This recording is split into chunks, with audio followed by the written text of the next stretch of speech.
Diwali is around the corner, and for many Hindus, the biggest celebration of the year is coming. In this video, we look at why so many celebrate the festival of lights.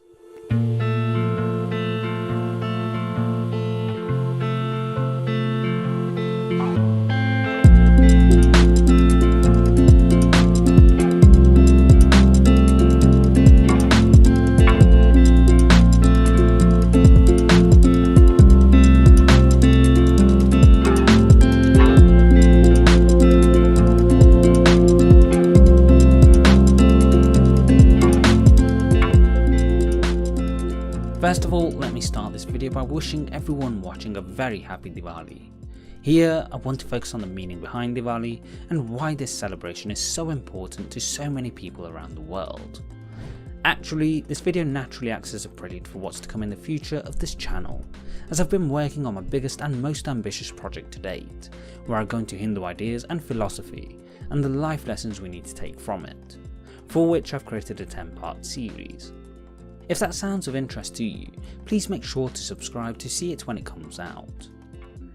Not only is Diwali a joyous occasion where people greet friends and family, presents are exchanged, and lots of incredible food is eaten, but rather the celebration itself is deeply rooted with an important meaning, notably being called the Festival of Lights, that encourages people to vanquish the darkness in the soul to allow the light to shine through, something we'll be delving deeper into later this video.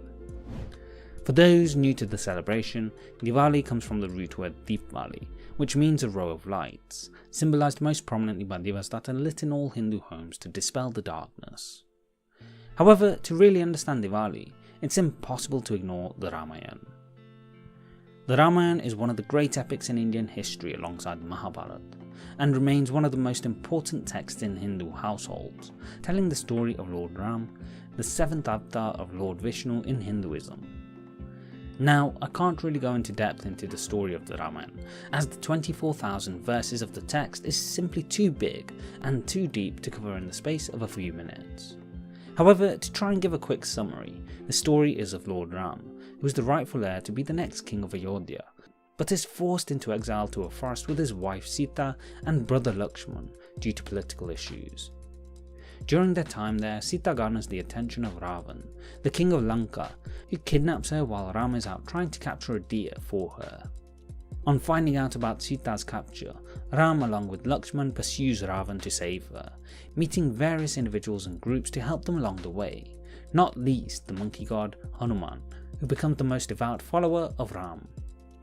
As a great battle ensues, Ram finally defeats Ravan and saves Sita, after which they return to Ayodhya, where in the darkness of the night, rows of divas, small lanterns, light the path to their rightful place in the kingdom. Now, obviously this is an extremely short summary of a story that has such depth that people have been trying to analyse it for millennia, and for many is considered a part of real history. But the key points I want to give here is that when it comes to the Ramayana, Ram's acts of patience and virtue lead him from a place of extreme misery and darkness, much of it forced upon him, to ultimately letting the light of his actions see him return to his rightful place.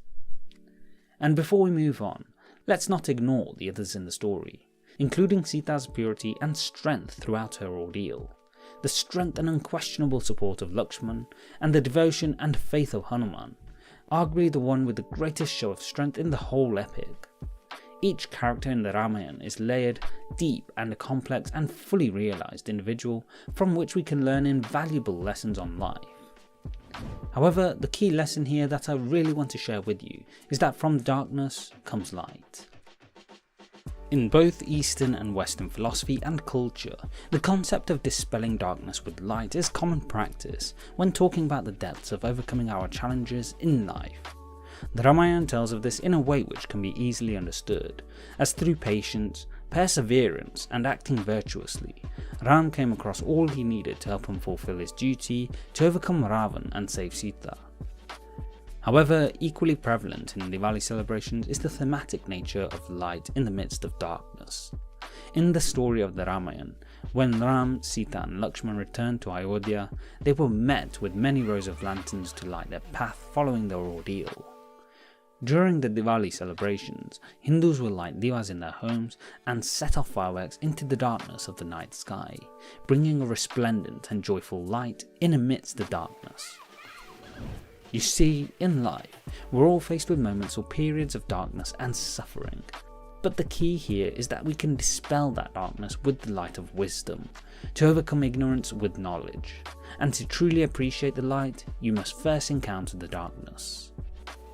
This idea and concept of knowledge is something I'll be delving deeper into in the series I release on Hinduism, but here I'd like to focus on the key lessons of Diwali.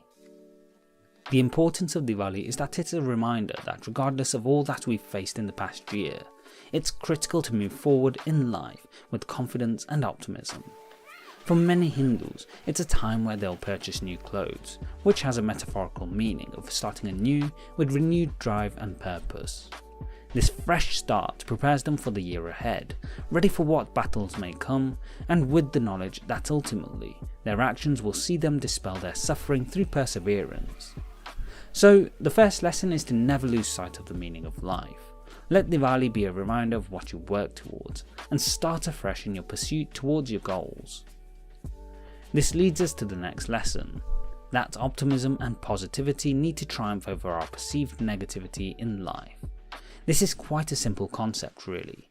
If you wallow in the depths of negativity, then you'll naturally bring misery to your life, perhaps allowing the nihilistic outlook dictate your actions, which leads to destructive behaviour rather than something productive and progressive.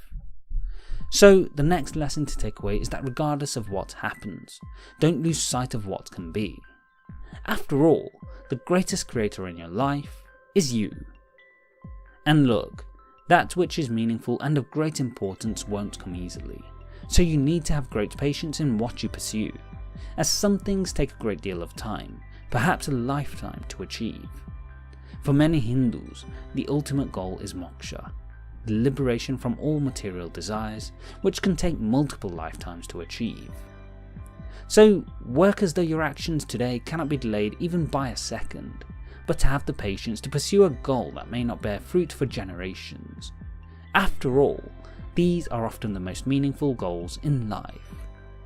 And the way you live shouldn't be for the self, because we can't fulfill our purpose alone. Ram didn't save Sita alone, he needed the support of Lakshman, Hanuman, and so many others. In business, success cannot be achieved if you're not offering value to others, most notably your consumers. So learn to live in a way where you bring joy to others with no expectation, and you will naturally find people who will support you in your pursuits. Finally, it's important to dispel the darkness within you to bring light to your life. We all suffer, we all struggle, and we all have to deal with hardships. However, by learning to bear the burden and have the ability to move forward regardless, with optimism and hope, is to accept the fruits that life has to offer, as without darkness, we cannot truly appreciate life. So if you take nothing else away from this video, at least take this. Don't let the darkness consume you. Instead, always remember that the light will shine brightest in that darkness. Do you celebrate Diwali? Let me know in the comments. If you enjoyed this, please be sure to subscribe with the bell on to make sure that you get notified of the future series on Hindu philosophy. Thanks for watching.